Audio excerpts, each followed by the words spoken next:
Barb, we've got older workers, older executives on the line, and it's easy for them to become more pessimistic at times, the younger workers, as demand for labor cools, as recruiters do not return their calls.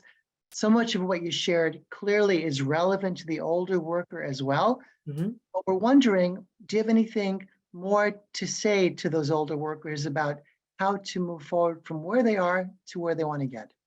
Recruiters don't like when you call them. They like to find you. So you've got to position yourself where they find you and they reach out to you, or somebody recommends you to a recruiter and then they'll reach out in a heartbeat.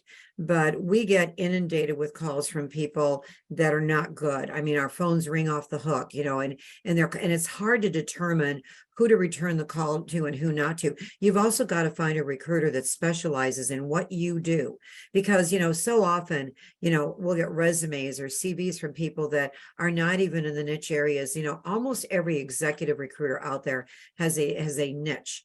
They have a specific industry that they recruit for. These are staffing and recruiting firm recruiters. When it comes to recruiters at major corporations, the reason they don't call you back is they see 30 years of experience and they think you're way too expensive. So often when you think you're being discriminated against because of age, it has nothing to do with age. They think you're overpriced. And that's why they don't want to call you back, because, because they know what the budget is, they know what they're willing to pay. And so they worry about that. And older people on the phone, anybody that's a little more mature, all I'm going to say to you is you've got a phenomenal network out there that you're not taking advantage of. Another executive that knows you. It could be an executive that was a peer. It could be somebody that you worked for. It could be somebody that worked for you. You've got to reach out to your professional network. Every one of you has an extremely strong professional network, and you've got to let them know that you just think it's time to keep your eyes and ears open.